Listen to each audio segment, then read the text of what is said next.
Bonsoir à tous. Soyez bénis au nom de Jésus. Amen. Amen. Nous allons, par la grâce de Dieu, commencer ce partage, ce moment de partage. Nous aurons une rencontre avec les frères et les sœurs qui ne sont pas encore mariés, qui sont en âge de se marier, qui disent se marier et qui ont besoin d'être préparés, encouragés, fortifiés pour leur mariage. Amen. Ce sont des temps qui sont assez importants, vraiment importants, à ne pas prendre avec négligence. Alléluia. Donc, gloire à Dieu. Seigneur, nous te bénissons pour ce moment. Assiste-nous, conduis-nous, dirige-nous, prends le plein contrôle. Touche-nous, prépare-nous, équipe-nous, remplis-nous. Dispose toutes choses en notre faveur. C'est dans le nom de Jésus que je prie, disons Amen. Amen.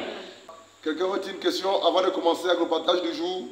Bonsoir à tous, moi c'est la sœur Alpha. Ma question c'était, on avait dit lors de l'enseignement sur la gestion des enfants dans le mariage qu'on devait parler des causes de l'infidélité et qu'on devait revenir avec des questions ou le résultat de nos recherches. Est-ce qu'on va encore faire ça ou pas? As-tu fait des recherches? J'ai fait les recherches, j'ai beaucoup de questions plutôt, j'ai beaucoup de questions. Qui se rappelle de ce qu'elle dit? Cela m'a été dit. On devait revenir en détail ou en force ou en... C'est nous qui devions venir si on avait des recherches particulières et si on avait des questions. On va prendre des questions sur les causes de l'infidélité, ensuite on va commencer avec le thème du jour. Amen. On peut y aller. Les causes de l'infidélité, la Bible va voir comme les causes. Les causes de l'infidélité dans le foyer, c'est ça, non? Et on a vu 3 causes. Nous avons dit que l'une des causes principales de l'infidélité dans le foyer, pour ceux qui sont mariés, c'est l'insatisfaction sexuelle. Lorsque l'homme ou la femme est insatisfait sexuellement, l'homme ou la femme serait tenté à aller dehors. D'où on encourageait les frères et les sœurs à faire beaucoup attention. Nous avons précisé que le sexe n'est pas l'élément numéro 1 du mariage. Mais les rapports sexuels font partie du mariage. Amen. Et du coup, par la grâce de Dieu, étant mariés, étant chrétiens, nous devons veiller par la grâce de Dieu à ce que ce point soit au rendez-vous en fait. Pourquoi? Parce que c'est l'une des causes véritables de l'infidélité. Et souvent, lorsque c'est ça la cause, et qu'on appelle les personnes qui sont victimes de ça, ils ont souvent du mal à dire la vérité. Ça tourne autour du pot. Mais qu'est-ce que ça va pas? Mon mari m'énerve, oh, ma femme ne me comprend pas. Mais le fond, c'est quoi? C'est ça. C'est après qu'on découvre que, oh, c'est la femme, oh, c'est le mari. Oh. Mais souvent, c'est après bien d'échanges, de questionnements, et que les personnes finissent par avouer en fait. Deuxième cause, l'immaturité. Lorsqu'on est immature, voilà quoi, dans le foyer, on se comporte comme un bébé, et puis du coup on fait tous des caprices, et puis on pense toujours à l'envers, on réfléchit à l'envers, et puis du coup, ça détruit le foyer. Ok, on passe aux questions. Quelques causes de l'infidélité dans le foyer. Qui a une question? Oui, Choum. Ma première question c'est comment on se comporte dans le mariage lorsqu'on soupçonne son conjoint ou sa conjointe d'infidélité? D'accord. Parce qu'on parle des soupçons, c'est que rien n'est avéré. Tu es d'accord avec ça? Et normalement, dans un foyer chrétien, dans lequel Jésus est au centre, les soupçons ne sont pas la bienvenue. Si tu soupçonnes ta femme ou ton mari pour certaines choses, ça veut dire que tu as un problème. Qui est d'accord avec ça? Amen. Les soupçons, ce n'est pas bien. On ne soupçonne pas. À cause de l'amour qu'on a pour Dieu, l'amour qu'on a pour notre mari, par la grâce de Dieu, on croit que mon mari est fidèle, ma femme est fidèle. Et du coup, je vais aller très loin. La jalousie également. Ce n'est pas normal qu'un couple chrétien se jalouse. Quel accord avec ça? Si vous jalousez, si tu es jalouse ou jaloux ton mari, tu fais la jalousie parce que tu penses qu'il est plus proche de quelqu'un, c'est que tu as un problème. Alléluia. Maintenant, s'il arrivait que la sœur ou que le frère soupçonne son mari, c'est que quelque part, le mari ou la femme a posé des actes qui prouvent qu'il y a quelque chose qui ne va pas. Comment s'y prendre? C'est simple. Faire asseoir sa femme, faire asseoir son mari à la chambre à deux, lui parler clairement. Amen. Et tu lui dis ce que tu soupçonnes ou ce que tu remarques qui n'est pas bien et qui te laisse réfléchir négativement ou qui peut te pousser à la jalousie. Tu lui dis, par exemple, voilà quoi, j'ai remarqué que tu es tout le temps avec la sœur Jacqueline. Georges, c'est ta femme qui te parle. Georges est marié à sa femme et puis le frère Georges est habitué à être avec les sœurs. C'est ça, non? Et là, l'épouse de Georges va soupçonner que le frère Georges va avec la sœur Cathy, par exemple. Parce que Georges est tout le temps avec Cathy. Georges parle avec Cathy au téléphone. Georges est tout... Cathy, ma sœur en Christ, ma bien-aimée. Et puis Jacqueline est jalouse ou soupçonne quelque chose. Pour que les choses n'aillent pas loin, il est mieux que Jacqueline appelle son mari Georges à la chambre et dit « Chérie, j'ai remarqué ça. Tu es très proche de la sœur telle. Même si il n'y a rien, mais moi, ça me dérange. » Amen. Pour éviter que le pire ou que je ne pense mal, c'est mieux de prendre tes distances. Vraiment, il faut veiller. Tu es déjà marié, tu n'es plus célibataire. Donc, lorsque tu soupçonnes ou lorsque tu penses ou lorsque tu as des imaginations, il est mieux de faire asseoir ton conjoint, c'est-à-dire ton mari ou ta femme, pour lui parler clairement de ce que tu as dans le cœur, au lieu de soupçonner, au lieu de réfléchir ou de te plaindre dans le secret, pour ne pas ouvrir les portes à l'ennemi. Amen. Mais je crois que, en tant qu'enfant de Dieu, on ne peut pas soupçonner. On ne peut pas jalouser son mari. On ne peut pas avoir des mauvaises pensées avec sa femme. Sauf si dans le départ, votre relation est faussée depuis le départ. Vous n'êtes pas sérieux. Alléluia. Mais normalement, pour les couples mariés chrétiens, il ne doit pas avoir des soupçons. Regardez, souvent je vais en mission avec les sœurs seulement, n'est-ce pas, Choum? Mon épouse, tu as soupçonné un jour que je vais avec elle. Non. Tu es tombé jalouse un jour. Si tu tombes, c'est pas bien même de tomber jalouse. Voilà quoi. C'est pas bien en fait. Pourquoi elle ne peut pas le faire? Parce qu'elle connaît que son mari ne peut même pas y penser, et tomber dans ce genre de choses en fait. Alléluia. Que Dieu soit béni. Autre question. Oui, chaud. Une autre question, c'est comment réagir lorsque quelqu'un nous montre les preuves d'infidélité de notre conjoint ou de notre conjointe? Lorsque quelqu'un nous montre les preuves d'infidélité. C'est-à-dire qu'il est infidèle. Il y a les preuves, c'est ça non? On a filmé le mari de tel, frère en Christ ou pasteur, dans un hôtel avec la sœur telle, c'est la diaconèse, bien la chante. C'est ça non? Comment se comporter? Leslie, comment tu vas te comporter? Je ne sais pas.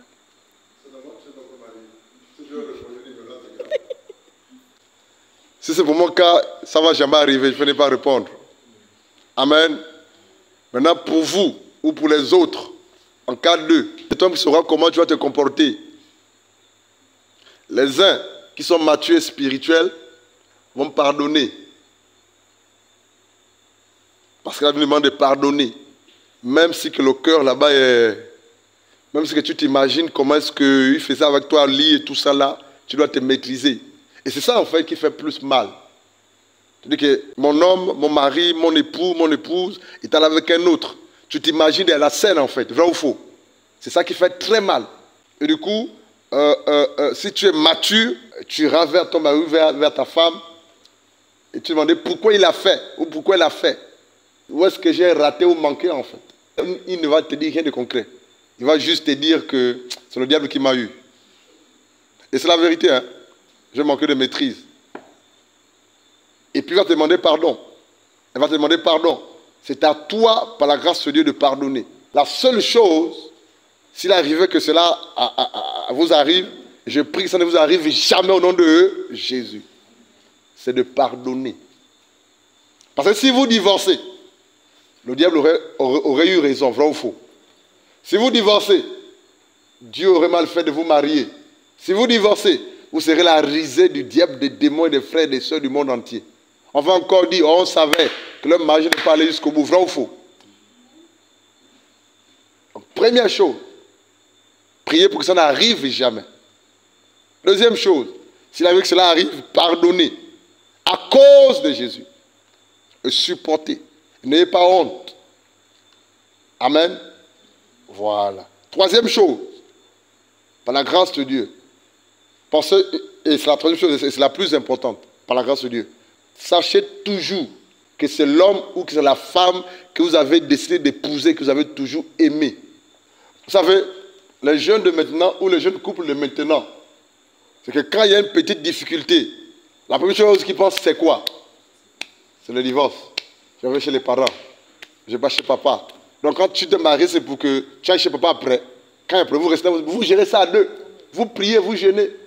Donc il n'y a pas que je vais d'abord chez maman, je vais d'abord chez papa, je vais d'abord réfléchir. Non. Non. Que Dieu vous bénisse. Chouang, ça va? Donc c'est très difficile à répondre. Ce n'est que la personne qui sera en situation qui pourra répondre exactement. Amen. Parce qu'il y a certaines choses. Quand on n'a pas encore vécu la chose, on parle différemment lorsqu'on l'a vécu en fait. Et même en pensée, ne pensez pas que votre mari, votre futur épouse va vous tromper. Pas comme l'adultère. Ça va briser l'alliance du mariage. Ça ouvre des portes dans votre foyer. Et ce n'est pas bon. Alléluia. Question. Comment se comporter lorsqu'on sait que le mari ou la femme d'un frère ou d'une sœur est infidèle? Je sais que tel frère est marié ou telle sœur est mariée et elle est infidèle à son mari ou il est infidèle à son mari. Comment je dois faire moi dans ce cas-là? Je vais te répondre. Moi, je vais appeler le frère. Je vais appeler la sœur. Je vais dire, j'ai les preuves. Je t'ai vu avec tel là-bas. Et si on prie encore ensemble, si c'est encore mon fils, je vais régler ça. Je les appelle les deux.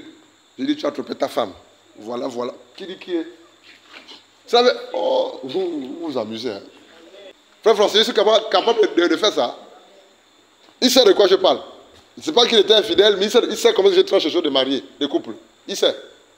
Il sait. Il y a des choses que vous ne savez pas que Dieu fait dans le secret. Si je sais qu'un frère, une soeur ou mon fils, ma fille dans la foi est infidèle, j'ai des preuves. J'appelle l'homme, j'appelle la femme. Je vous dis ça à deux d'abord. Et si vous ne comprenez pas, je vous expose en direct. Et puis je vous chasse l'assemblée. André n'est pas d'accord. Parce qu'il fait le doigt comme ça, comme pour dire, je veux dire quelque chose. Donc ne vous mariez pas avec l'intention de tromper vos maris. Ne vous mariez pas avec l'intention de vouloir commettre l'adultère après. Est-ce que c'est clair? Je vais vous dire la vérité. Comment je vais me comporter? Je les appelle les deux. Même si c'est toi, je t'appelle. Je dis bien. Si tu ne comprends pas, je t'expose. Et en direct, hein? Parce qu'on ne se marie pas pour faire ça vrai ou faux. Est-ce qu'on se marie pour commettre l'adultère après, Anaïs? Non. Même si c'est moi, ça ne va jamais arriver. Expose-moi. Quel courage. Tu vas aller tromper ta femme, mariée chrétien, à un notaire de la place retirée. Ton mari, tu vas aller, et puis tu vas venir, Seigneur, pardonne-moi. Même Dieu est compliqué quand même, quoi. Non, mais c'est la vérité. Je te prends, monsieur et dame, je vous fais asseoir, je dis clairement, si je t'ai appelé Mathieu, c'est parce que Catherine t'a trompé avec tel. Tu as compris, non? Oui. Maintenant, il ne faut pas la taper, il ne faut pas la tuer, il ne faut pas divorcer. Alléluia, oui, réconciliez-vous. Alléluia, amen. Il va pleurer, je dis, il pleure, c'est bon, mais ça va passer. Vous voyez, mais c'est des choses sérieuses. Qu'est-ce que la Bible dit? Si ton frère a péché, qu'est-ce qu'il faut faire? Prends-le. Au lieu d'aller critiquer dans les coulisses, tu vas aller voir le frère Jean, tu sais, le frère Étienne a commis l'adultère avec la sœur telle. Et dans les églises, c'est comme ça. Oh. Ça passe de bouche à oreille. De bouche à oreille. Jusqu'à ce que tout le monde est informé et puis boum, ça éclate. On ne sait plus quoi faire, quoi dire après. C'est le même comportement qu'on doit avoir lorsqu'un frère a commis un autre type de péché. Au lieu de murmurer, la Bible dit, allons-y le voir. Prends-le seul avec toi. Matthieu 18 en parle. Si tu as écouté, gloire à... Si tu n'écoutes pas, va avec un autre témoin. Si tu n'écoutes pas, il y a un troisième témoin, non bien. On s'arrête là. Il y a un troisième témoin. Si tu n'écoutes pas le troisième, expose à l'église. Et s'il refuse, considérez-le comme un païen. Ça veut dire quoi? Chasser de l'assemblée. C'est la procédure. Non, je n'invente rien. C'est la procédure. Non, il faut cacher et non, soyons sages. On doit cacher le péché du pasteur. C'est comme le prophète. C'est déjà réglé. C'est la sœur qui l'a fait tomber. Quelle sœur? Question? Non. Sur la question de la sœur, moi je parlais de maturité spirituelle. Vous venez à peine de l'exposer une manière de faire. Premièrement, lorsque le frère a péché, on l'interpelle. S'il ne comprend pas, on l'expose. Je suis totalement d'accord. Je me dis aussi, je suis au courant de l'infidélité d'une sœur ou d'un frère. Je peux appeler le frère sans déjà l'exposer à sa femme en disant, frère, je sais ce que tu fais. Si tu n'arrêtes pas, là, je vais t'exposer. Je pense pour moi que c'est une forme de maturité aussi spirituelle. Parce que dire à Mathieu de ne pas aller taper Jeanne à la maison, ah, voilà, on dira, oh non, fait d'hiver, un homme tue sa femme, parce qu'André a mis le sel dans dans le foyer de l'autre. Enfin, moi, je pense que la maturité spirituelle devrait nous demander de dire au frère ou à la sœur, arrête ça. Maintenant, là, si ça se répète, là, maintenant, on a le droit d'exposer le frère ou la sœur.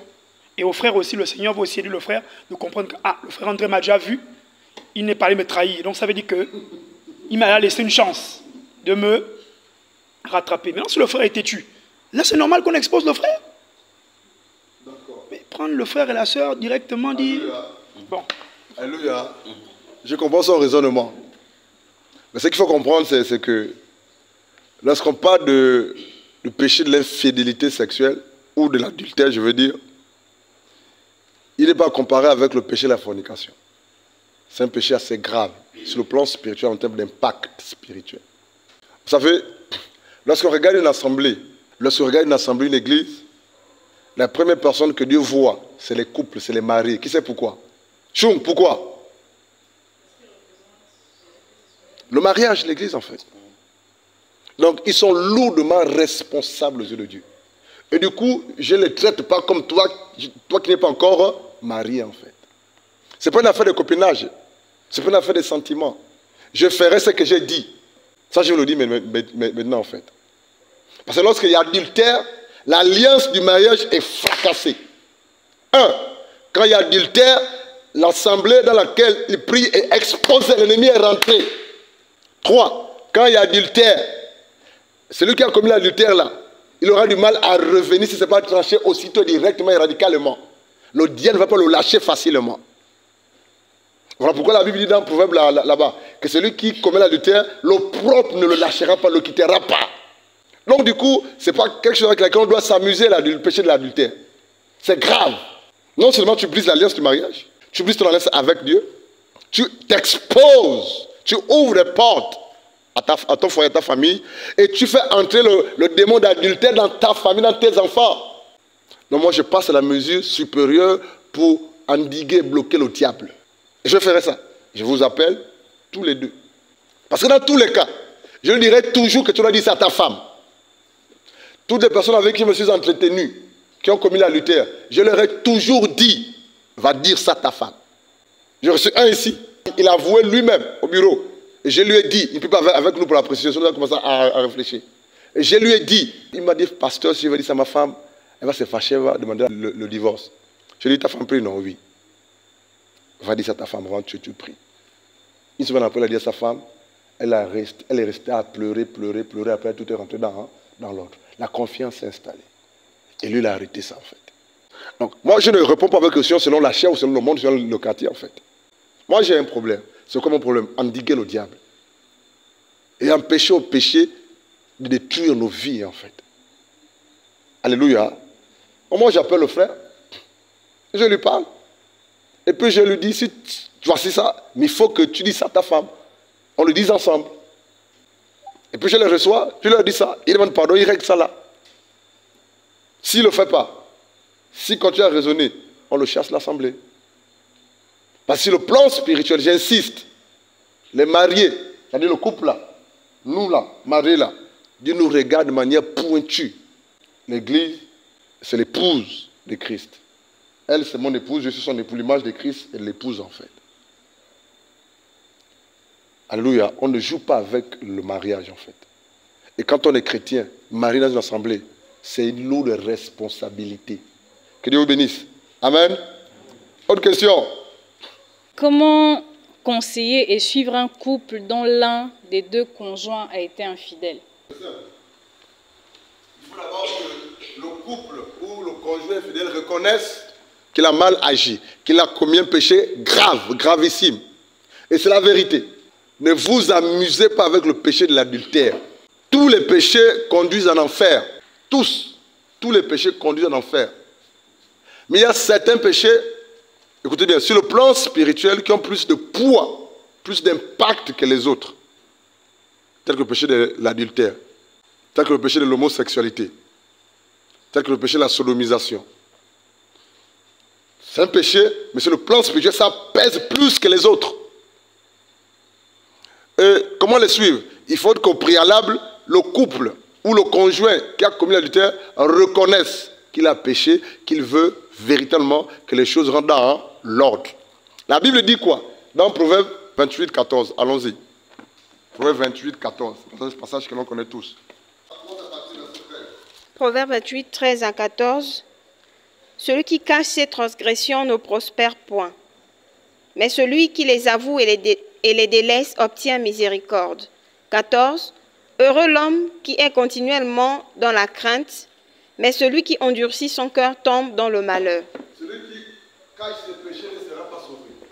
Mais celui qui les avoue et les abandonne obtient le pardon de Dieu.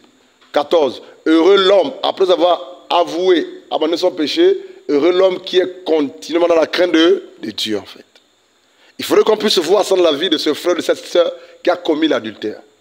Alléluia. Et c'est alors que par la grâce de Dieu, on va les suivre, on va les entretenir, on va les conseiller, on va prier Dieu pour que Dieu les relève. Pour que l'opprobre, donc la honte et le démon de l'adultère quitte ce foyer, cette famille au nom de Jésus. On doit prier pour le mari, on doit prier pour la femme, et on doit prier pour tous les enfants s'ils sont des enfants. Parce que le démon de l'adultère, quand il rentre dans une famille, eh ben, c'est un démon qui travaille de génération en génération. Ne vous amusez pas avec le péché de l'adultère, ne le prenez pas à la légère. Le péché de l'adultère de David a entraîné quoi dans sa famille? Les meurtres, l'inceste, la perte de son royaume, vrai ou faux? C'est un péché grave, très dangereux. Péché d'adultère. Tu n'as pas le droit d'aller voir la nudité d'une autre femme que ta femme. Tu n'as pas le droit d'aller voir la nudité d'un autre homme qui n'est pas ton mari, je veux dire. Donc ne prenons pas ces choses à la légère, c'est sérieux. Donc c'est ça l'entretien, c'est ça le suivi. Il y aura des rencontres, des temps de prière, d'exhortation, d'encouragement, par la grâce de Dieu. On va même lui demander pardon en public. Oui. Parce qu'il y en a qui sont devenus informés, vrai ou faux. Et ça peut infecter leur péché ou détruire les autres. Ils doivent demander pardon en public pour que la culpabilité soit plus leur partage et pour que les frères et sœurs ne murmurent plus au nom de Jésus. Et c'est alors qu'ils vont se relever par la grâce de Dieu. Ils vont se relever, ils vont se relever, ils vont se relever. Je connais un couple à Libreville, on priait ensemble. Connaître pas dans le sens profond, mais connaît parce qu'on priait ensemble. Un frère très... Ah, les amis, vous allez comprendre. Un jeune frère. C'est-à-dire que ce frère-là, quand il prêchait, quand il partageait la parole, tu voyais la grâce de Dieu. Il avait plus de grâce que moi. Il a commencé à prêcher, à enseigner avant moi-même. Il était marié. Mais la grâce qu'il avait dans la délivrance, aïe, aïe, aïe, aïe, dans l'enseignement. Mais qu'est-ce qui s'est passé? Il a osé tromper sa femme. Il a commis l'adultère. Il travaillait, bien placé quelque part. Il craignait véritablement. On ne sait pas ce qui s'est passé. Après, il a quitté la maison. Il est allé chez la copine. Maintenant, pour donner l'argent à la femme et aux enfants, ils avaient des enfants. Hein. C'était maintenant au travail. Il fuyait les frères et les sœurs. Lorsqu'on l'appelait pour savoir ce qui ne va pas, pour l'encourager, il a tout abandonné. Le ministère dans le tout détruit à cause du péché de l'adultère. Il est dangereux. Et c'est là où le diable attend les enfants de Dieu que nous sommes pour détruire le foyer. Que Dieu vous bénisse. Amen. Alléluia. Et puis le frère et la soeur, les deux, hein. Parce que si c'est l'homme qui a commis l'adultère, la femme aussi est infectée. Qui dit amen à ça? Pourquoi tu dis amen? Parce que c'est une seule chair. Sur le plan spirituel, la femme aussi est infectée. S'ils servaient, ils ne servent plus. Ils se font enseigner. Assis, jusqu'à nouvel ordre. Oui. Oui. Alléluia. Oui, Choum, autre question. Comment ça se passe si deux personnes sont fiancées et l'un des fiancés trompe son ou sa fiancée? Or, les fiançailles. Mais Tu vas me dire que c'est interdit. J'ai deux parties à cette question-là. Parce qu'on a été enseigné ici que les fiançailles ne peuvent pas être rompues. Et comment faire si, je prends le cas où le fiancé a trompé, la fiancée a trompé, finalement... Non, l'un ou l'autre a trompé l'autre. L'un ou l'autre a trompé. D'accord. La fiancée ou le fiancé pardonne et ils se marient par la grâce de Dieu et les infidélités continuent et se répètent dans le foyer. Donc comment ça se passe? Ça a deux volets en fait. La première partie des fiancés et l'autre partie, comment on gère les infidélités répétées dans le foyer. Déjà, avant les fiançailles, On l'a tous dit ici, non? On a enseigné, non? Étant enfant de Dieu, on ne rompt pas les fiançailles. S'il arrivait que le fiancé va avec un frère, il est sage que l'homme de Dieu ou le berger mette d'abord pause. Amen. Que l'on prie pour vous relever, pour voir plus clair. Ça peut durer 1 an, 2 ans. Je vous assure que si c'est moi, vous allez tarder là-dessus. Sauf si vous allez vous marier loin ou en cachette. Et je ne viendrai pas à votre mariage. Parce qu'il n'est pas normal qu'un frère, une soeur fiancée présentée, et puis eux sont... Dans tous les cas, on sera toujours au courant. Qui lui amène à ça? On sera toujours au courant. Il va informer. C'est pas comment on va être au courant. Comme je suis au courant de beaucoup de choses en fait. Amen. Et là, si le fiancé a trompé la fiancée avec une soeur, on a quoi? On met pause. On le reçoit, on demande ce qui ne va pas, ce qui s'est passé, pourquoi. Il va te dire les mêmes choses. Je ne sais pas ce qui s'est passé, c'est le diable, c'est les démons, monsieur sérieux, je regrette, que Dieu me pardonne. Il va même pleurer. On a quoi? Mais ça ne suffit pas. Amen. Je ne peux pas accepter qu'un tel mariage se passe. Vous êtes fiancés, vous tombez sexuellement. Je ne peux pas permettre ça. Moi, je ne permettrai pas ça. Je veux repousser le mariage. Ce que je dis, c'est la vérité. Je veux repousser le mariage. Et si tu forces les choses, tu vas seul. Quand je dis seul, là, tu te débrouilles. Je n'implique personne. Parce que nous sommes enfants de Dieu, il faut qu'il y ait la crainte de Dieu. Déjà que tu es fiancé à la sœur telle, sœur, mais comment tu vas encore aller coucher avec le frère tel? C'est que tu n'es pas sérieuse. Qui y amène à ça? Tu n'es pas sérieuse. Ou, Jean, mais tu es fiancé à la sœur, comment tu vas aller avec la sœur telle? Tu avais dit, papa, c'était plus fort que moi, elle est venue à la maison, et puis je ne me suis pas maîtrisé. Le jour-là, tu vas prendre à te briser pendant 2 heures d'attente après les fiançailles. On vous suit. Je veux savoir pourquoi est-ce qu'il a commis ça. On l'encourage. On met pause. Le mariage de tel frère, ça a été reporté pour une date ultérieure. Il va le dire à ses parents. Comme il sait que je suis homme de Dieu, là, que s'il force les choses, Dieu sait ce qui va l'arriver devant. Il va écouter.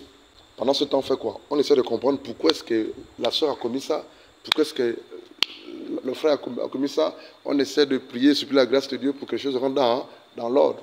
Il faut du temps pour que les choses se redessinent à nouveau. Alléluia. Parce qu'on ne rentre pas dans le foyer avec des infidélités ou dans le péché. Tel le péché du sexe, c'est dangereux. Toutes les personnes qui sont rentrées dans leur mariage, qui sont sanctifiées avec le péché du sexe, c'est catastrophique après. Parce que le péché est spirituel. Le péché est spirituel. Surtout le péché du sexe. On ne s'amuse pas avec. Et puis souvent que les choses ils ont compris et tout ça là. Maintenant, on reprogramme les choses, on redémarre les choses. Maintenant, si les frères, ou bien le frère ou la soeur veut forcer, veut se marier à tout prix, et puis on s'est demandé pardon, et puis ça va. Moi, je vous laisse vous marier, je ne peux pas vous empêcher. Je n'ai pas ce pouvoir-là, vous mariez. Je ne viendrai pas à votre mariage. Surtout lorsque vous êtes mis à part, vous êtes sanctifié, vrai ou faux. On a vu le parcours, frères sérieux, sœurs sérieuses, engagées, sanctification, mise à part. Et à la veille, ou 2 mois après, ou 1 an, 6 mois avant le mariage, vous tombez dans le péché du sexe. Là, il y a un problème. On doit savoir pourquoi ça arrivé. Maintenant, c'est réglé, il faut marier, c'est ça, non? Et dans le foyer, il y a l'infidélité. C'est ce qui s'est passé au départ là. C'est ça sa vraie nature. Ça, si je me comprends. C'est quoi sa vraie nature? L'infidélité. Il a cru à l'infidélité. C'est un infidèle. De nom. Qui n'est pas d'accord avec ça. Tu as couché avec le frère avant les fiançailles. Tu as rompé les fiançailles. Tu allais avec un autre. On a pardonné, on a prié. Dieu a fait grâce, tout. On croit que c'est bon. Alors, amen, vous mariez. 2 mois après, tu vas encore avec la soeur Teul. Tu vas encore. Mais c'est qu'il y a un problème. Tu comprends maintenant pourquoi je t'ai dit? On met d'abord pause, on étudie bien le cas là. On prie. On demande bien à Dieu. S'il faut encore retarder, on retarde encore un peu le mariage. Ça t'apprendra à davantage à veiller, à savoir ce que tu veux. Pour ma part, hein, un frère, une soeur fiancée, c'est connu. C'est connu. Mais avant le mariage, il tombe dans l'infidélité. C'est qu'il y a un problème. Moi, je ne vous accompagne pas. Je ne vous accompagne pas. Les autres frères mariés vont vous accompagner. Moi, je ne vous accompagne pas. Ça veut dire que j'accompagne des personnes qui ne pourront pas être engagées toute la vie dans le mariage, dans la fidélité. Ce n'est pas sérieux. Et là, on va donner raison au monde. Pourquoi? Parce que le monde dit quoi? Celui qui boit. Mais c'est la vérité. Les fiançailles, tu as déconné, on a réglé, on a pardonné. Et puis on croit que c'est bon, tu te maries. Dans le mariage, tu fais la même chose. Le monde a raison. Celui qui boit, boira. Donc pour éviter de boire encore une fois marié là, on s'arrange d'abord à ce que tu ne bois plus avant le mariage. Que Dieu vous bénisse. Vous riez, mais c'est sérieux, c'est des choses réelles. Allez où Raïssa? Raïssa vient. Nous étions sur le terrain samedi. C'est ça, non? On était avec qui encore? Marie. Il y a une qui nous a joint, c'est qui encore? Allez où c'est? Ah. Et puis on s'est séparés, ils sont allés de côté. Edwige, pas Edwige, c'est l'autre là, ta petite soeur là, c'est qui est là. Marie a dit à sa grande soeur, moi je ne peux pas avec toi, moi je ne suis pas avec maman Edwige, toi va avec papa Blanchard. C'est ça, non? Parti dans une maison. Tu peux t'asseoir, ma fille. J'en ai dans une maison, on a trouvé un couple. On s'est partagé, on s'est salué. Écoutez bien le témoignage. En fait, on va passer au point suivant. On a partagé la parole. On a partagé la parole, on a partagé la parole. Et puis il a été touché. Le monsieur prend la parole en disant, vraiment, il était marié. Écoutez bien, à une femme qui est pasteur à Mwanda. Ça fait 12 ans en arrière. Hein? 12 ans en arrière. C'est-à-dire que la femme était pasteur dans une église. Il lui aussi prié là-bas. Ils se sont mariés. Un mois après le mariage, le pied de la maman est bloqué. Qui est mon langage? C'est ça, Araïsa? 2 mois bloqué. Tu peux comprendre?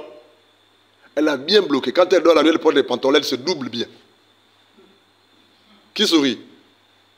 Irène. Elle a dit qu'elle n'est pas prête pour les rapports sexuels. Ah, puisque tu as un souci. Mais pourquoi tu t'es marié? Le dimanche, elle prêche. Et ça a duré 2 ans. Ça a duré 3 ans. Ça a duré 4 ans. Elle est là. Le monsieur a loué une grande maison. Beaucoup de chambres. Pour qu'il parte. J'étais sûr qu'elle n'a pas fait 2 mois dans la nouvelle maison. La maison qu'il louait pour le mariage là. Elle est allée chez les parents 2 ou 3 mois après. C'est lui qui partait de chez lui, de chez eux pour dormir chez les parents. Histoire authentique. Et le gars il va même squatter à la chambre, espérant qu'il va venir trouver la chambre des parents, hein, chez les parents. Elle traîne au salon jusqu'à des heures tardives. Il est pas seul à la chambre. Il a patienté pendant 4 ans. Mon ami, il a beaucoup patienté ou pas? Ah, c'est beaucoup. Et puis après, il est allé au tribunal demander le divorce. On lui a dit, non papa, on va encore bien réfléchir. On ne veut pas d'abord procéder au divorce. Il est parti encore supplier sa femme. Il s'est même mis à genoux. Chérie, s'il te plaît. Rien, depuis son mari, rien. Sec. Il a supporté 4 ans. Après, il a enlevé l'alliance. Il a mis de côté. Il a repris une copine. Il a mis à la maison. On les a trouvés chez eux. On leur a dit, il faut vous repentir. Et toi, femme qui prie ailleurs, tu es dans le péché, mais tu es en enfer, n'est-ce pas? Et toi, homme, si tu ne règles pas ça, tu dois séparer de corps, oui. Mais tu n'as pas le droit d'aller avec une autre. C'est contre la parole de Dieu. Il dit, Dieu me jugera autant convenable. Ce sont des choses sérieuses dans les foyers. Tu comprends, non? Elle accepte le mariage. Pour refuser le lit, elle doit avec les pyjamas, les jeans bloqués. Et André, il a dit ceci, et ça m'a beaucoup interpellé. Il reconnaît que ce qui a été dit, c'est la parole de Dieu. Il a dit, selon le livre de Jacques là-bas, que celui qui obéit à toute la loi, mais s'il viole une seule, il est passif de toute la loi. Il a dit ça. J'ai dit Amen. Il a dit ce que dit, c'est la parole de Dieu. Mais je suis fatigué, je ne sais plus quoi faire. Il a encore dit que quand je me suis marié, je n'ai pas consulté Dieu. J'ai commis une erreur. C'est ça, non? Sans demander la volonté de Dieu. Et c'est de ma faute. Et je lui dis, voilà pourquoi, si tu ne sors pas de cette relation-là, si tu meurs, tu auras un enfer. Dis-moi, regarde l'âge que j'ai. Quand j'ai la fièvre, quand j'ai le palu, qui va encore s'occuper de moi? J'ai oublié d'avoir une copine. On l'a dit, règle ça, au nom de Jésus. Pourquoi j'en parle? C'est pour nous dire, que le mariage, ce n'est pas pompi, pour montrer les alliances. Oh, ça brille. Oh. Ce n'est pas ça le mariage. Surtout lorsqu'on est enfant de Dieu. Amen. On va avancer. Nous allons rapidement, par la grâce de Dieu, s'il y a des questions, parler de quelque chose d'important également. Il y a 12 points que vous devrez retenir qui sont par la grâce de Dieu les ingrédients du mariage. 12 points. On ne va pas tous les aborder. On va juste, par la grâce de Dieu, aborder un seul point, mais pas en profondeur. 12 points qui sont les ingrédients. C'est quoi un ingrédient? Un ingrédient est une substance qui est faite pour donner une saveur, soit un aliment ou quelque chose d'autre. D'accord.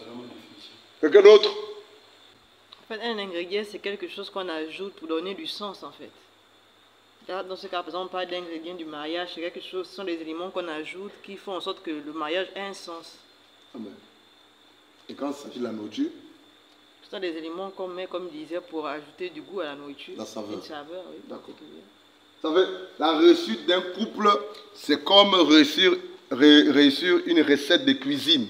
Ça veut dire quoi? La question, c'est quoi? Comment peux-tu expliquer cette phrase, cette affirmation? La réussite d'un couple, donc pour qu'un couple marié réussisse, c'est comme réussir une recette de cuisine. Bon, pour moi, ça veut dire, quand on prépare, quand on agence bien tous les ingrédients et qu'on les dose bien, la recette est bonne, la recette est réussie. Ça doit être la même chose dans le mariage. Si on arrive à agencer tous les éléments qui font qu'un mariage soit heureux, on aura réussi son mariage. C'est très bien. Ça veut dire quoi? Si tu veux que ton mariage soit heureux, épanoui, solide, compare, ou du moins apporte, voilà quoi, les ingrédients qu'il faut, les éléments qu'il faut pour que ton mariage soit réussi. Pense à une recette de cuisine. Comment est-ce que tu veux que tes gâteaux soient bons? Bon, pour que mes gâteaux soient bons, je regroupe tous les éléments qu'il faut. D'accord. La farine, l'huile, la levure, le colorant. Après, je coupe quand c'est fermenté, puis je commence à griller. D'accord. Donc, si par exemple, la louche, la fourchette, tout ça là. Si par exemple, j'apprête une pâte et que j'oublie de mettre la levure, la farine ne peut pas monter. Et là, j'échoue. C'est la même chose dans le mariage. Il faut tout réunir. Voilà pourquoi on dit au départ que la réussite d'un mariage, d'un foyer, d'un couple, c'est comme réussir une recette de cuisine. Et je vous assure que si vous comparez votre foyer à une recette de cuisine, ou votre mariage, une recette de cuisine, vous mettez tous les éléments qu'il faut dans votre mariage pour que votre mariage réussisse, comme tous les éléments que vous mettez dans votre recette pour que votre recette de cuisine réussisse. C'est tout. Et voici quelques éléments qu'il faut mettre dans ton mariage. On va citer. Il faudrait que par la grâce de Dieu, dans ton foyer, il y ait Jésus-Christ comme fondement. Le fondement reste où? À quel niveau se trouve le fondement? Au sol, c'est ça non? Au centre, c'est ça non? Mais il faudrait aussi qu'il soit comme fondement en haut. Ça veut dire quoi comme fondement en haut? En général, le fondement reste en bas. Mais sur le plan spirituel, il y a aussi un type de fondement qui reste en haut. Il faudrait que Christ en un mot soit ton fondement au niveau du bas et ton fondement en haut. Ça veut dire qu'il soit ta toiture. Ça, c'est le numéro 1. Numéro 2, il faudrait de l'engagement. Dis Amen. Il faudrait de l'engagement. Petit 3, on parle de quelques ingrédients qu'il faut dans le foyer pour que, par la grâce de Dieu, ce foyer soit réussi ou épanoui. Christ au centre, comme fondement en haut et en bas. Il faudrait, par la grâce de Dieu, petit 2, l'engagement. Petit 3, avoir un amour sans réserve. Il faudrait être amoureux. Ou avoir un amour à l'endroit de ton mari ou de ta femme sans réserve. Ça veut dire qu'il ne faut pas te réserver. J'attends que c'est lui qui se manifeste en premier, vrai ou faux? Petit 4. Avoir une fidélité totale. Fidélité totale. Avoir une fidélité totale. Vraiment totale, hein? Être fidèle à son mari, être fidèle à sa femme, de manière totale. C'est-à-dire, ne même pas penser un jour que tu vas tomber dans le péché de l'adultère, vrai ou faux? Oui. 5. avoir une communion continuelle, avoir une communication, c'est cela. Une communication continuelle. On cite quelques ingrédients ou quelques éléments qu'il faut mettre dans ton foyer pour que, par la grâce de Dieu, tout soit stable. Communication continuelle. J'ai parlé aujourd'hui, mais je ne parle plus. Si tu parles comme ça, tu vas commencer à passer à côté. Donc quand je lui parle, il ne comprend pas. Continue de parler. Communication continuelle. Ça veut dire que toi qui n'aimes pas parler là, tu dois apprendre à parler. Tu dois exprimer tes émotions, exprimer tes sentiments, tes désirs, ce que tu n'aimes pas, ce que tu aimes, ce que tu veux voir, ce que tu ne veux pas voir. Il faut communiquer de manière continue. Pourquoi André sourit? Il faut communiquer de manière continuelle. 6. Avoir une soumission mutuelle. Ça veut dire quoi, soumission mutuelle, Choum? Ça veut dire se mettre l'un à l'autre, se pardonner l'un à l'autre. Se soumettre l'un à l'autre. Mutuelle. Ça veut dire que je suis soumis à ma femme est soumise à moi. Mutuelle. Mais qu'est-ce qui se passe? La notion de soumission dans le foyer est toujours demandée à qui? À la femme. Alors que l'homme aussi doit être soumis à sa femme. Soumission mutuelle. Selon les limites que la parole précise ou donne ou montre en fait. Oui, parce qu'il n'y a pas cette soumission mutuelle là, l'un envers l'autre. C'est-à-dire que moi qui me soumets, je dis là, moi je ne fais pas, vrai ou faux? Et souvent c'est la femme qui parle comme ça. 7. Avoir de la tendresse, la douceur respectueuse. C'est quoi la tendresse, mon ami? Sois un peu tendre. La tendresse. Oui, mais pas sur moi. Hein. C'est cette attitude qui pousse la femme à être si tendre. Non, mais c'est toi là-bas qui dois être tendre en fait. Regarde, on dit avoir la tendresse, la douceur, quoi? Respectueuse. Conjointement. C'est-à-dire les deux conjoints doivent à la fois être tendres et doux l'un envers eux. Parce que la tendresse n'est pas qu'une affaire de femme. Tu comprends ça? Sois un peu tendre, mon ami. Sois un peu tendre. Là, sois un peu tendre. Je vais être tendre. Oui. Mon épouse, ma future épouse. D'accord. Voilà pourquoi je t'aime bien, fils. Ma future épouse est certainement fatiguée. Et je sors du boulot, je suis également fatigué. Et je demande à cette dernière que bon, j'aimerais que tu puisses me faire certainement une tasse de café. Chérie, s'il te plaît, là, je suis fatigué. Moi, par rapport à cela, je ne veux pas être si impulsif ou bien vulgaire. Je vais dire, ok, d'accord, chérie, j'ai compris. Et je vais faire...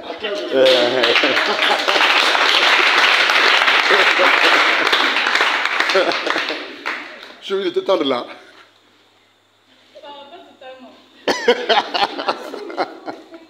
En fait, cette tendresse-là, cette douceur-là doit être réciproque.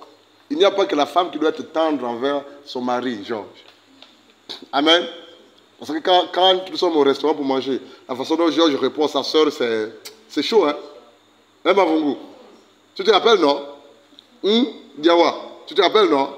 Parfois, je dis, mais Georges, va doucement, c'est ta soeur. Il faut de la tendresse dans le langage, la douceur dans le langage, la douceur dans le comportement, même dans le gestuel, en fait. Alléluia. Tu ne vas pas secouer. Mais toi aussi, non. C'est doucement. Alléluia. Bon, toi, tu n'es pas ma femme. Moi, je peux pas te toucher. Amen. Il faut de la tendresse, la douceur. À la fois, venant de l'homme comme de la femme. Tu n'es pas un robot.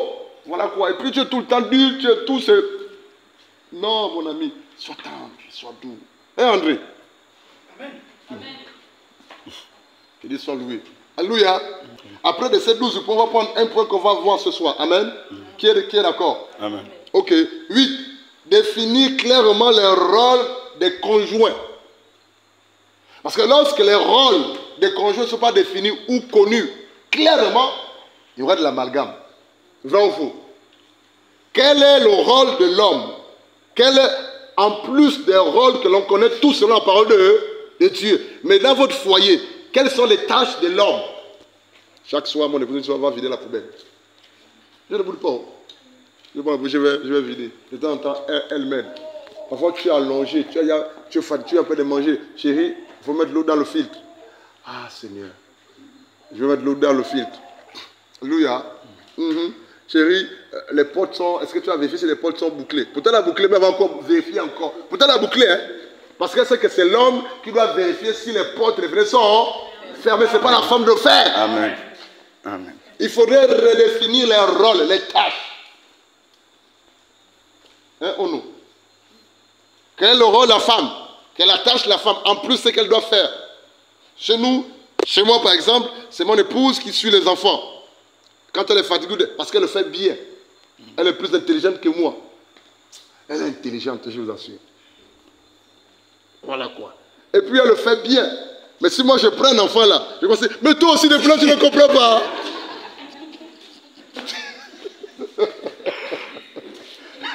Et du coup, elle a mal au cœur, tu vois non? Donc elle est obligée de faire ça constamment. Mais c'est quand elle est dépassée que là, elle dit non, là, il est comprend. Toi, viens là-bas expliquer. Là, maintenant, c'est moi qui prends le relais. Il faut redéfinir les tâches, les rôles. En plus de ce que nous savons, comment je peux dire ça? Normalement, selon ce qui est écrit dans la parole de Dieu, mais à la maison, il faudrait redéfinir. Qui va vider les poubelles? Qui va aller prendre les enfants à l'école? Qui va aller payer le loyer? Qui va aller à la banque? Qui va aller faire les courses? Qui va aller chercher les enfants? Alléluia, c'est très important. Redéfinissez les rôles, les tâches. C'est très important. Il faut aussi définir les tâches des enfants, des grands enfants à la maison. Et les petits enfants. Est-ce qu'un enfant peut déjà faire ceci, peut déjà faire cela? Vous écrivez le jour là, lundi, c'est Cléis qui va aller à la maison. Mardi, après la prise des tasses de l'air de samedi, c'est Lida qui nettoie les tasses. C'est ça, non? Samedi, bon, Lida lui balai la chambre chaque soir. C'est pas pour pourquoi. Voilà quoi. Dimanche, je sais que chaque semaine ou chaque fin de semaine, 2 fois par semaine, je vais mes enfants au salon.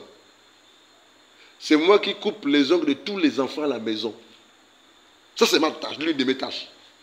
Je ne sais pas comment est-ce qu'on en est arrivé là. Voilà quoi. Elle dit ça, c'est pour toi. Donc je le fais bien. Elle m'a voyé, j'ai fait ça encore. Elle, elle tresse les enfants. Donc il faut redéfinir les tâches, les rôles. Et ça, c'est pendant la communication. Je vous bénisse. 9. Il faudrait se réjouir sexuellement. Ça veut dire quoi, Anissé? Donne le téléphone, s'il te plaît. Se réjouir sexuellement, ça veut dire quoi? Je ne sais pas. Tu es sûr qu'il ne sait pas, Anif là? Tu es sûr qu'il ne sait pas? Il sait, Donne le téléphone, il va répondre. Réponds, mon ami. Je ne suis pas encore marié, donc je ne sais pas. Vous savez, quand tu es père de famille à la maison et que tu as 10 enfants, tu poses une question à l'enfant. Mais l'enfant dit je ne sais pas, donc tu sais qu'il sait. Non, c'est son cas en fait. Il ne veut pas répondre. C'est ce genre d'enfant là en fait. Amen. Il faudrait, par la grâce de Dieu, comme point 9, il faudrait se réjouir sexuellement. Parce que c'est l'une des causes d'infidélité des divorces dans le foyer. Cause majeure même. Il faudrait vous réjouir sexuellement. Prenez du temps. Une fois mariés, mari et femme, ayez du temps pour vous à la chambre à 2. Amen. Et on sait ce qu'on fait à 2 à la chambre. Une fois mariés. Il n'y a pas de tabou. On avance. Autre chose. Point 10. Cultiver la patience l'un envers l'autre. Pourquoi c'est important d'être patient l'un envers l'autre? Idem. Cultiver la patience l'un envers l'autre. Ce sont des ingrédients dans le foyer. Cultiver la patience envers l'un ou l'autre, ça permet de laisser le temps à l'autre de se comprendre, de s'extérioriser. D'accord. Et tout. C'est très bien. Bon, il faut être patient l'un envers l'autre. Ah, mais toi aussi, depuis là, tu ne marres pas. Ah, mais toi aussi, depuis là, tu ne comprends pas. Depuis là, non, mais toi aussi, tu es dur d'oreille. Toi aussi, on va aller voir le pasteur. On va aller voir le prophète. Non, sois d'abord patient. Alléluia. Accorde du temps à ton mari, accorde du temps à ta femme pour que les choses se dessinent, les choses s'éclaircissent, les choses bougent et avancent. Maintenant, si malgré ça, rien n'avance, vous pouvez demander conseil sur le plan extérieur. Le pasteur, l'homme de Dieu, ou les aînés dans la foi. Mais tout de suite, n'allez pas exposer ce que vous vivez dans le foyer, à l'extérieur. Vous allez attirer les démons dans votre foyer. 11. Avoir une vie de prière. Avoir une vie de prière. Pourquoi c'est important d'avoir une vie de prière, les couples, dans le mariage? Une vie de prière individuelle d'abord, et si possible, par la grâce de Dieu, 1 semaine ou 2 fois par semaine, ou se selon ensemble avec sa femme ou son mari. Pourquoi c'est important? Donne la parole au marié.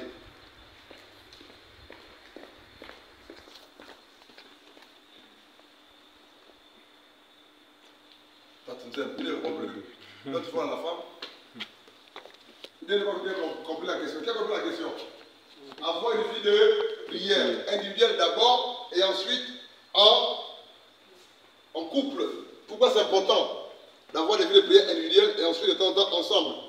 La vie de prière est importante dans le couple, c'est parce que ça, en fléchissant les genoux, qu'on obtient les victoires dans toutes les situations qu'on rencontre dans le foyer.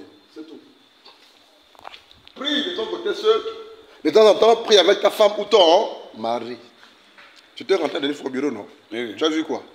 Vous étiez à deux, main entre main, vous êtes en train de prier. Mais qui t'avait de devenir connu le jour là?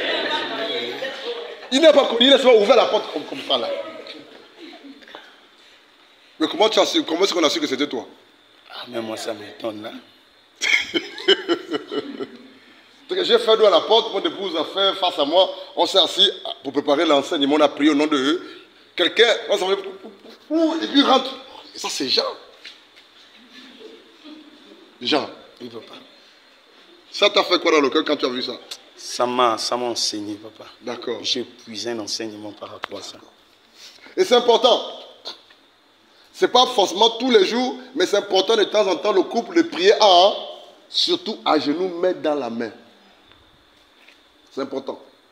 Deuxième point, ce sont des ingrédients qu'il faut dans le foyer. Alléluia. Maintenant, tu vas aller développer et faire des recherches à la maison. On va juste aborder un point aujourd'hui, si Dieu permet. Non, si Dieu ne permet pas, vous irez faire des recherches.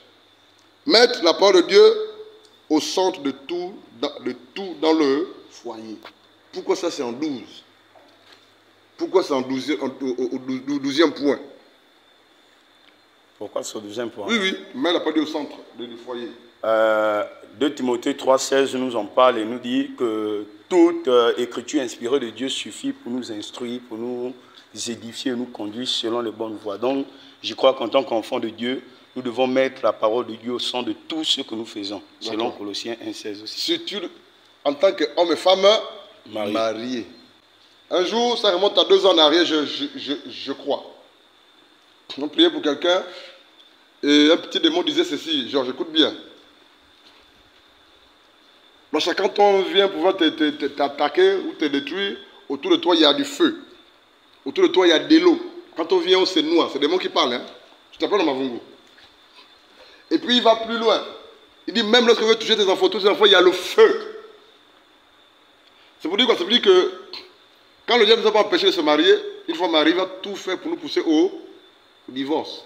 Voilà pourquoi toutes les personnes qui divorcent, une fois mariées, comme pour vous les chrétiens, c'est le diable qui est derrière ça. L'esprit du divorce, c'est le diable qui est derrière, quelles que soient les raisons. Si tu divorces, c'est que tu es possédé, habité par l'esprit du diable, l'esprit du divorce. C'est tout. Tu peux donner les raisons. Si tu penses au divorce, si tu songes au divorce, c'est que l'esprit du divorce, derrière, c'est le diable lui-même. Il vient pour diviser. Alors que Jésus a dit quoi? Que rien ne vienne séparer ce que Dieu a uni ou joint. Voilà pourquoi le divorce n'est pas de Dieu. Amen. C'est très bien. On a vu combien des ingrédients aujourd'hui? 12. Selon toi, ces ingrédients sont-ils importants? C'est des éléments phares qu'il faut dans le foyer. Si ces choses-là sont dans ton foyer, dans ton mariage, ce serait comme réussir une recette de cuisine dans laquelle tu as mis tous les ingrédients. Alléluia. On va parler rapidement de l'engagement. Amen. Tu as compris ça d'ailleurs. L'engagement. Dites-moi, avant de parler de l'engagement, est-ce que dans la Bible, dans l'Ancienne Alliance, il existe, donnez-moi un exemple de couple parfait dans l'Ancienne Alliance et un couple parfait dans la Nouvelle Alliance. Oui, Raïssa. Faux. Abraham a trompé sa femme. Oui. Faux. Pourquoi j'ai dit faux? Parfait. Couple modèle? Oui, mais pas parfait. Il faut bien écouter les questions. Couple modèle. Rebecca et Isaac, c'est un couple modèle. Pourquoi ce n'est pas parfait? Jean. Et qu'est-ce qu'elle a menti? Pour que la vision vienne à... Voilà, ce n'est pas un couple parfait. Un couple modèle, oui, parce qu'il n'y a pas d'adultère. Dieu était au centre. Qui a cité ça? Qui a dit en premier? C'est elle, hein? Effectivement, c'est Ruth et Boaz. Que Dieu vous bénisse. Pourquoi Ruth et Boaz? Mais sachez que c'est le seul couple parfait dans l'Ancienne Alliance. Ruth et Boaz. Ruth et Boaz. Il n'y a pas eu de couac. Tout s'est fait proprement. Le nom de Dieu a été glorifié. Alléluia. Voilà quoi. Et eux, c'est les descendants. Voilà quoi. Ou c'est les ascendants, c'est ça, non? De Christ Jésus. Amen. Et dans la Nouvelle Alliance, un couple parfait. Parfait dans le sens premier. Hein? Pas modèle. Couple parfait. Priscille et Aquilas. Pourquoi ils étaient parfaits? Parce que pour en témoigne, l'œuvre qu'ils ont fait pour le Seigneur, ça veut dire qu'ils étaient vrais. D'accord. Mais c'est Aquilas qui devait être devant, c'est Priscille qui est devant. C'est plus parfait. Vrai ou faux? Qui dit amène à ça? Qu'est-ce que la Bible dit dans 1 Corinthiens chapitre 11? Christ est le chef de l'église, mais de l'homme. De l'église. Et l'homme est le chef de... Mais Aquilas était derrière, la femme était... Hein? Le seul couple parfait dans la Nouvelle Alliance, c'est l'église et Christ et Jésus. Et c'est ce couple-là que l'on doit suivre comme exemple. Au nom de Jésus. Et on peut avoir des couples modèles, pas parfaits sur le plan physique ou humain. Et ces couples modèles, ce sont les couples qui imitent Christ, Jésus et l'Église en fait. Je ne sais pas si vous comprenez ça. Le couple parfait dans la Nouvelle Alliance, c'est l'épouse et l'époux, Christ et Jésus et l'Église. Mais il y a des couples modèles, voilà quoi, qui sont des couples physiques, qui véritablement, la femme vraiment a les traits de l'Église et se comporte comme l'Église, et l'homme a les traits de Christ et se comporte comme Christ, Jésus, en matière de caractère et de comportement. Alléluia. C'est vraiment important de savoir. Et maintenant, vous, de votre côté, vous devrez savoir que vous devrez calquer votre mariage comme qui? Le mariage qu'il y a entre Christ et l'Église et Christ. Et maintenant, il y a aussi des couples physiques qui peuvent être des modèles dans le Seigneur, que vous devez également imiter ou vouloir suivre ou ressembler. Mais le couple parfait qu'il faudrait véritablement vouloir imiter et ressembler, c'est Christ Jésus et son épouse en fait. Amen. Que Dieu soit loué. Gloire à Dieu. L'engagement. L'engagement. Si tu veux bâtir un mariage heureux, ne remets jamais en question ton engagement. Pourquoi? Parce que même le mariage, par définition, c'est quoi? C'est un engagement, vrai ou faux? Amen. Qui dit amène à ça? Le mariage, par définition, c'est un engagement. C'est un contrat.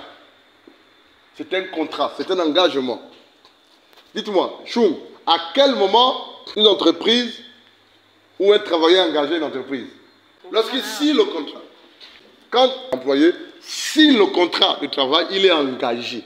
Mais avant de signer, qu'est-ce que l'entreprise lui donne? Les conditions. Les conditions.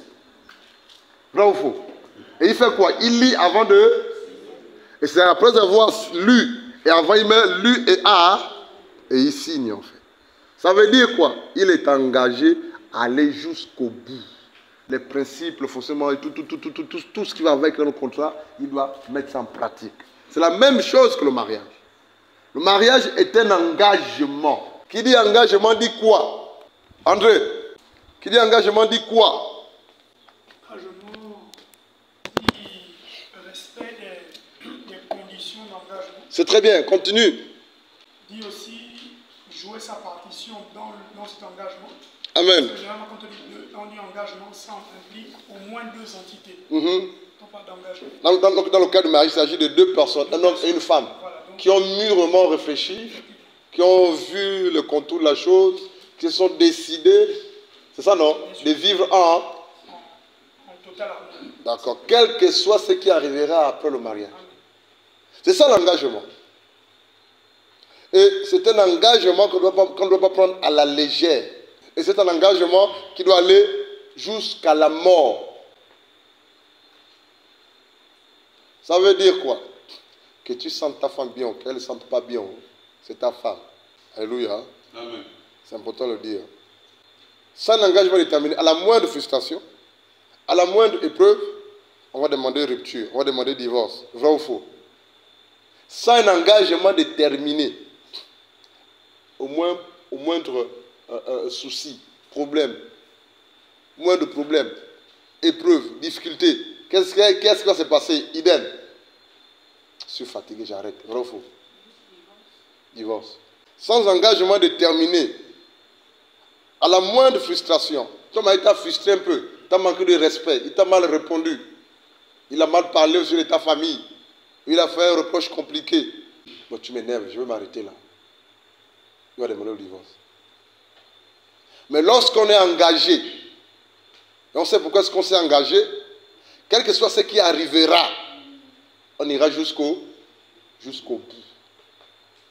Et Dieu cherche des hommes et des femmes engagés dans le cadre du mariage. Parce que je vous assure qu'on ne sait pas ce qui va se passer dans ton temps. On ne connaît pas avec précision, vrai ou faux. On ne sait pas ce qui va se passer dans 1 an après le mariage, dans 2 ans, dans 3 ans, dans 4 ans, dans 10 ans, dans 12 ans, dans 20 ans. On ne connaît pas, vrai ou faux. Mais on croit que par la grâce, tout ira pour le mieux. Mais quel que soit ce qui arrivera, à cause de ton engagement, tu dois assurer ou assumer ton engagement jusqu'au bout. On ne veut pas dire, je me suis trompé. J'ai fait un mauvais choix. C'est ma chair. Non, ce sont les démons de ma famille.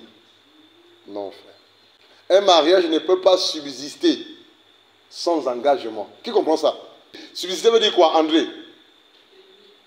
Tenir sans engagement.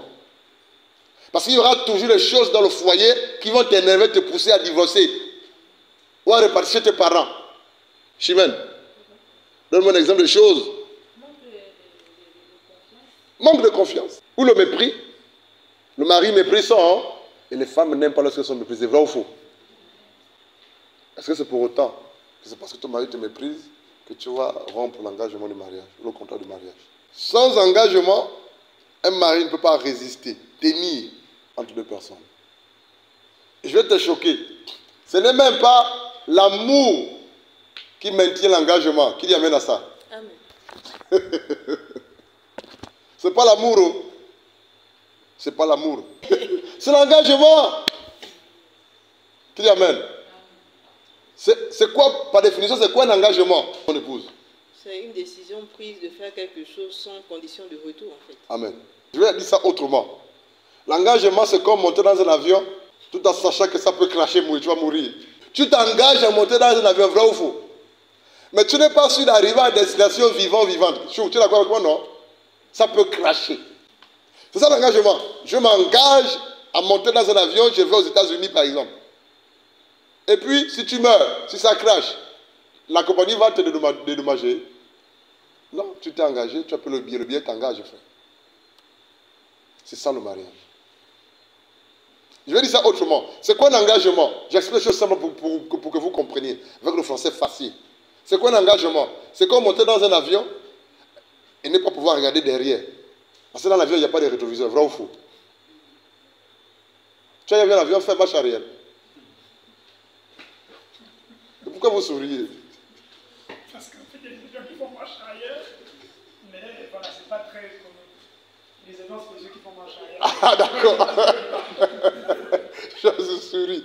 Bon, quand l'avion fait marche arrière, il y a un rétroviseur? Non. Ah. Donc, dans le mariage, il n'y a pas de rétroviseur. Quand tu t'engages, c'est pour aller de l'avant, non pour reculer. Quel que soit ce qui arrivera. Et c'est important de savoir. Certainement, ton père a divorcé. Ta mère a divorcé. Dans ta famille, il y a beaucoup de divorces. Il n'y a même presque pas de mariage. Mais tu dois te dire, toi, en tant que chrétien, enfant de Dieu, quand je me marierai, mon mariage sera différent. Parce que c'est un engagement qui doit aller jusqu'à la mort. Il faut dire Amen. C'est le Matthieu 19, 4 à 5. On ne va pas lire, mais vous savez, il y a le passage. Matthieu 19, 4 à 5. 4 à 6. Un homme ne peut se séparer, c'est que Dieu a joint. Alléluia. Je me souviens de ce jour-là, il y a 12 ans en arrière. Dans ma veste blanche, j'ai flotté dedans. À la mairie du 2e arrondissement de Libreville. Vers Kembo là-bas. Non, vers le boulevard. Derrière la mairie centrale. C'est leur mairie. J'ai marché de chez moi, de la petite chambrette, jusqu'à la mairie à pied. Avec ma veste toute blanche. Il n'y avait pas de voiture. Je n'étais pas véhiculé. J'ai marché avec ma veste. Frère, vous étiez véhiculé, non? Moi, j'ai marché. Avec ma veste, avec mon carnet, comment on fait ça? Le document et tout ça là. Tu vas où je vais me marier? Ah bon, oui. À pied, pour de vrai. Nous sommes arrivés. Ce jour-là, je te bénisse mon ami. Ce jour-là, j'étais mince, maigre. J'étais bizarre. Tout ce que je voulais, c'est finir avec le mariage et puis aller dormir. Et quand le mec me pose la question, laissez-moi vous Blanchard, voulez-vous prendre pour épouse mademoiselle Ndao, Akenege, Luigi, Doris? Je dis, monsieur le maire, répétez la question, je n'ai pas compris. J'étais noyé en fait. Je faisais des mois sans dormir, il fallait jeûner et prier.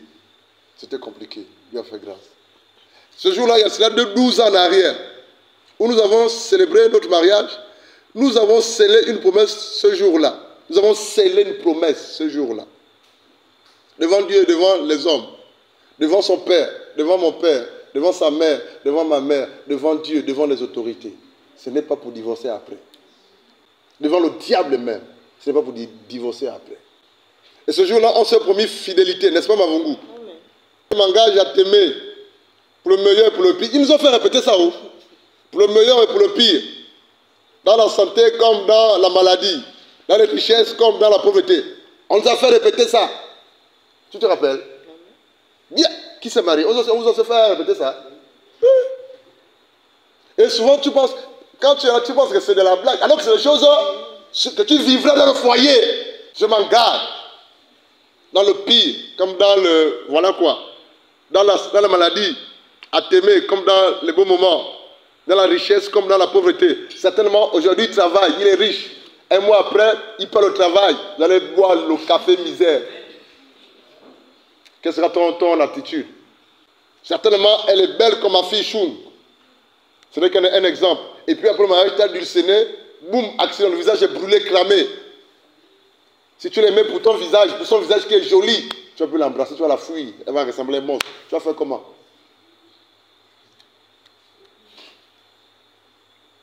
Le mariage, c'est un engagement. Et ça, c'est important de le savoir, les amis. Ce n'est pas un jeu.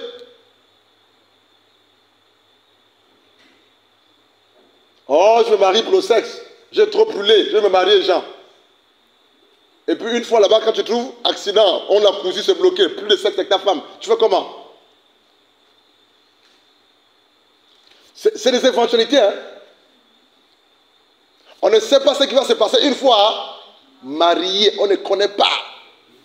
Parce que vous pensez que mariage, pour toi le mariage parfait c'est quoi? Ça n'existe pas le mariage parfait.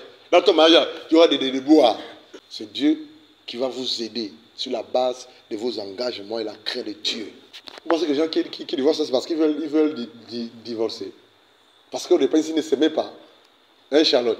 Bon, dans ce texte, ils ont oublié quelque chose. C'est ça, non? C'est qu'il faut répéter là. Ils ont oublié beaucoup de choses. Je vous redis ce qu'ils ont oublié. Vous êtes d'accord? Ils ont oublié ce point-là. Le texte avait oublié de mentionner dans les disputes comme dans les rires, dans les conflits comme dans la paix, dans les moments où l'amour semble avoir disparu comme dans la passion partagée. Il y aura ces moments-là. Vous allez rire, vrai ou faux? Mari et femme, n'est-ce pas? Elle sourit. Il va arriver, vous allez vous disputer, vrai ou faux? Il va arriver un moment où tu vas penser que l'amour a disparu. L'amour a disparu. On dit que oui, je n'ai plus ma femme. On dit que je n'ai pas femme de toi. La femme, je n'ai plus mon mari. Oui, tu vois, c'est les choses qui vont arriver dans le mariage. Tu vois, comme on dit que l'amour a disparu. Non, l'amour n'a pas disparu, frère. L'amour est toujours là. Il faut juste l'actualiser, l'activer au nom de Jésus. C'est ça le mariage. Il y aura des disputes, il y aura des rires, il y aura des conflits, des moments difficiles, il y aura des bons moments, il y aura des naissances, il y aura des maladies. Les enfants, indésirés, tu planifies, c'est après chaque 3 ans que j'ai un enfant, tu es prêt d'accoucher, 6 mois après, tu es en grossesse. Seigneur, je fais comment? Ça, il faut revivre avec. C'est ça l'engagement. Qui est édifié ce soir-là? Il va y avoir des moments où les beaux-parents de ton mari vont te faire la guerre. Les beaux-parents de ta femme. Et puis, tu auras comme l'impression que ton mari prend parti pour sa famille. Mais pourtant, tu es chrétien, chérie. Pourtant, mais c'est mes parents. Hein. Avant, toi, ils étaient là. Hein. Quand tu vas parler comme tu vas dire, ah, vraiment, il est chrétien, l'homme là. En fait, c'est qu'il a besoin d'être enseigné. Alléluia, il est païen en fait. La femme doit être au-dessus de ta mère. Ta femme doit être au-dessus de ta mère. Tu dois mettre ta femme, homme chrétien, au-dessus de ta mère. Parce que ce n'est pas ta mère qui est ton épouse. Ce n'est pas elle avec qui tu couches au lit. C'est cette femme que tu as épousée. Tu ne dois pas la comparer à ta mère. Ta mère en arrière, ta femme devant. Ça, si les hommes me comprennent. Ta famille derrière, ta femme devant. Vice versa, femme.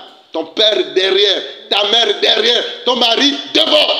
C'est ton chef, ton autorité première. Ça dans le sens du mariage. Mais aujourd'hui, dans nos couples chrétiens, c'est papa a dit, maman a dit. Non, mais c'est elle qui me dit, mais tu vois, non, maman a dit que le monde doit envoyer 200 000 francs parce qu'elle a besoin d'argent. C'est ma mère, hein. Non, c'est pas ça. Et puis, l'homme, Georges va dire, c'est mon père, maman, non, c'est pas ça. J'ai même un prédicateur, j'aime pas l'écouter, il a dit quelque chose qui m'a interpellé. J'aime pas l'écouter. Qu'est-ce qu'il a dit le prédicateur là? Il prêchait l'évangile. Sa femme était assise là, sa mère assise là. C'est ça, non? Il a dit quoi à sa mère en live? Il a dit que la femme la plus importante de sa vie, c'est sa femme. La femme la plus importante de sa vie, c'est qui? Sa femme. C'est pas sa mère, c'est ça, hein? C'est avec sa femme qui bâtit sa famille, vrai ou faux. C'est avec sa femme qui se bat pour réussir. De la même façon que sa mère a bâti sur son foyer. Lui, il bâtit sa famille avec sa femme. Ce n'est pas sa mère. On doit du respect à nos parents, mais il ne faudrait pas qu'ils s'émissent et viennent décider dans notre foyer.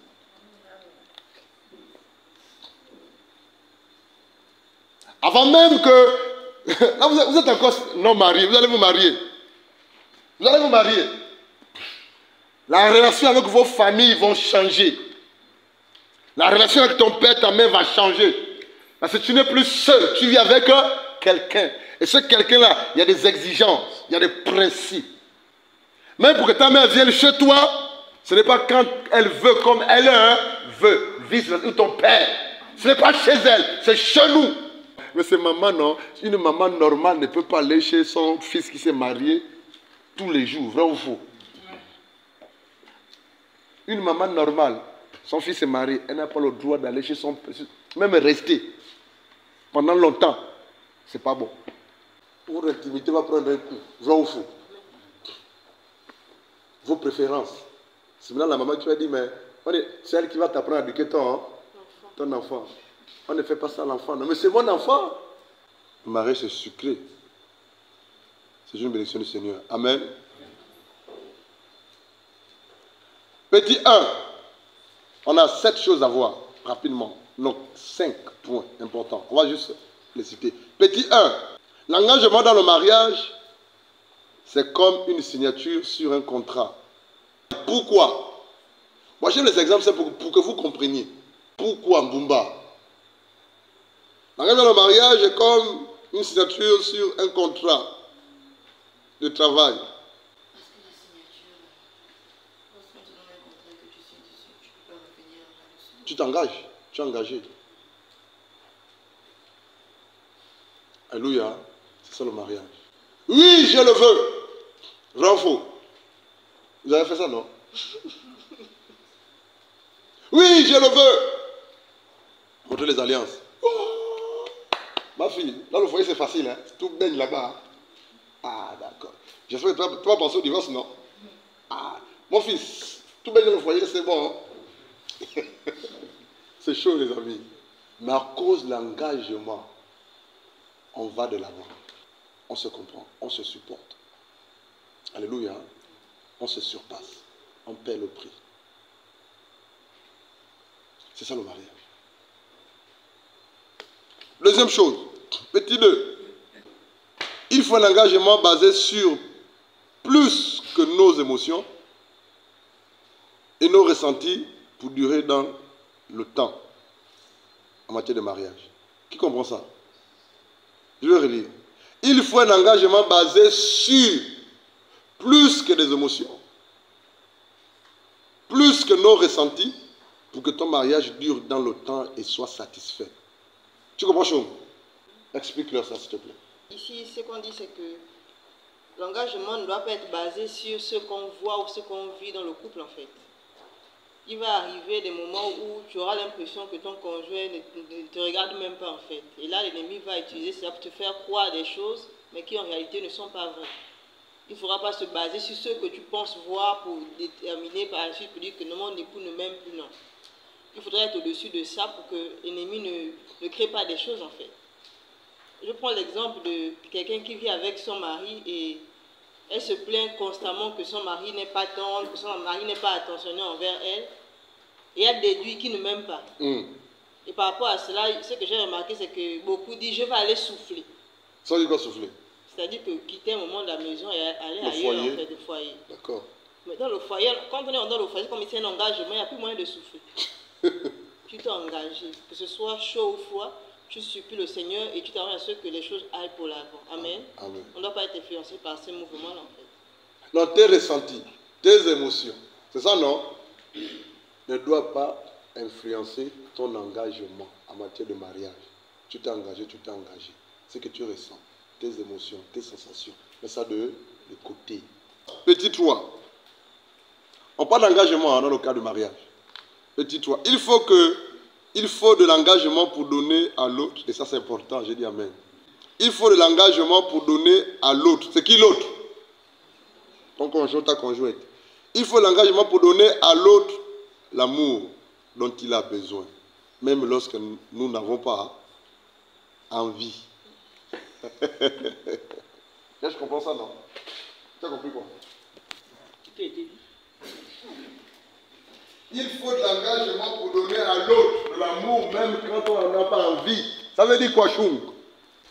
Que notre engagement doit être inconditionnel. Explique la phrase, s'il te plaît. Tu es intelligent. Je n'ai pas envie, mais parce que je suis engagée de donner de l'amour à mon conjoint. D'accord. Mais je le fais parce que j'ai... De quel amour il s'agit? L'amour d'un conjoint pour une conjointe. Mais c'est quel amour? Que ce soit physique, émotionnel, sexuel, à tous les niveaux. Parfois tu n'auras pas envie, vrai ou faux? Vrai ou faux? Amen. Qui lui amène à ça? Amen. N'est-ce pas ma fille? Parfois tu n'as pas envie de donner l'amour, vrai ou faux? Mais à cause de l'engagement, tu dois satisfaire. Qui lui amène à ça? Et là, elle va te secouer comme ça. Elle va te secouer, elle va te secouer, elle va te secouer. Mais Georges est fatigué, calé. Après, il va dire, chérie, demain matin à 6 heures. Il va dire, non, c'est maintenant. Je vais sourire, hein. Elle sait de quoi je parle, n'est-ce pas? Le frère sourit à côté. C'est ça l'engagement. Tu t'es engagé. Alléluia. Et cet engagement implique d'autres choses dans le foyer que tu es censé découvrir une fois marié. Prisca. Alléluia. Il faut de l'engagement pour donner à l'autre l'amour dont il a besoin, même lorsque je n'ai pas envie. Je prends un exemple. C'est samedi soir. Elle va aller au restaurant. Georges. C'est samedi soir, non? Elle veut aller au restaurant. Mais toi, tu as autre chose à faire. Mais elle veut aller au restaurant. Quelle sera ta réaction? Tu comprends ça? L'engagement, c'est l'un des piliers qui soutient le foyer. Je m'engage à. Et c'est la vérité, frère. Et je vous assure que l'engagement que tu prends va déterminer tout ce qui gravite autour de ta vie. Qui lui amène à ça? C'est dans tous les domaines. Si tu n'es pas engagé, dans n'importe quel domaine, tu ne parviendras à rien faire. Et tu n'iras nulle part. Il faudrait de l'engagement pour entrer dans ta destinée. Il faudrait de l'engagement pour voir la gloire de Dieu. Il faudrait de l'engagement pour avoir un mariage heureux, béni, épanoui. Il faudrait de l'engagement pour que Dieu puisse t'utiliser. Et même là, Dieu veut voir ton engagement. 4. Il faut de l'engagement pour rester fidèle et se garder de toutes les tentations qui peuvent vous pousser à l'adultère. Vrai ou faux? Il faut de l'engagement pour rester fidèle. Et rester fidèle à sa femme ou à son mari. Il faut de l'engagement pour rester fidèle et se garder de toutes les tentations d'infidélité. Qui lui amène à ça? vous serez toujours tenté à vouloir commettre quoi? L'infidélité ou l'adultère. Vrai ou faux? Parce que dehors, tu vas trouver une autre femme, banane. Dehors, tu vas trouver un autre homme, femme, mannequin. Dehors, tu vas trouver un homme qui a un sourire bien comme le mien. Dehors, tu vas trouver une femme svelte. Homme, cette tentation-là, tu vas les surpasser. Pourquoi? Parce que tu es engagé à rester fidèle à ton épouse ou à ton époux. Ça, il faut de l'engagement. Pourquoi certaines personnes commettent l'adultère ou l'infidélité? C'est parce qu'ils ne sont pas engagés à rester fidèles à leur conjointe en fait. Donc du coup, l'affaire de tromper sa femme là, ou son mari là, de commettre l'adultère là, c'est pas une affaire que c'est plus fort que moi. Tu as un problème de manque d'engagement sincère, véritable et terminé. À rester fidèle à ton épouse ou à ton époux. Quand un homme est engagé, quand un homme est déterminé, tu peux savoir de quoi il est capable de faire. L'engagement est un ingrédient fort dans la réussite du foyer. Dernier point, on va prier, on va rentrer. Il faut de l'engagement pour obéir aux instructions de la parole de Dieu pour notre vie, pour notre couple, au nom de Jésus. Amen. Il faut l'engagement pour obéir aux instructions de la parole de Dieu. Parce que ces instructions de la parole de Dieu, notre couple en dépend, notre vie en dépend, notre salut en dépend. Donc tu t'engages à obéir à la parole de Dieu. C'est parce que tu obéis à la parole de Dieu, tu es en train de sécuriser et protéger ton foyer, ta famille, ta destinée, ton salut, tes bénédictions. Que Dieu soit béni, que Dieu vous bénisse. Chaque jour, il faudrait renouveler par la grâce de Dieu le je le veux que tu as dit à la mairie là. Comment le renouveler? Comment renouveler le je le veux à ton mari, à ta femme chaque jour, une fois mariée? À la mairie, tu vas dire je le veux. Chaque jour dans le foyer, tu dois renouveler ça à ta femme. En faisant quoi? D'accord. C'est très bien. Quelqu'un d'autre? Oui? En respectant l'engagement qui a été suivi d'une promesse. Parce qu'on peut aussi dire l'engagement, c'est comme une promesse en fait. D'accord. Respecter l'engagement de cette promesse. D'accord. On continue en restant engagé vis-à-vis de lui. D'accord. En mettant en pratique tous les D'accord.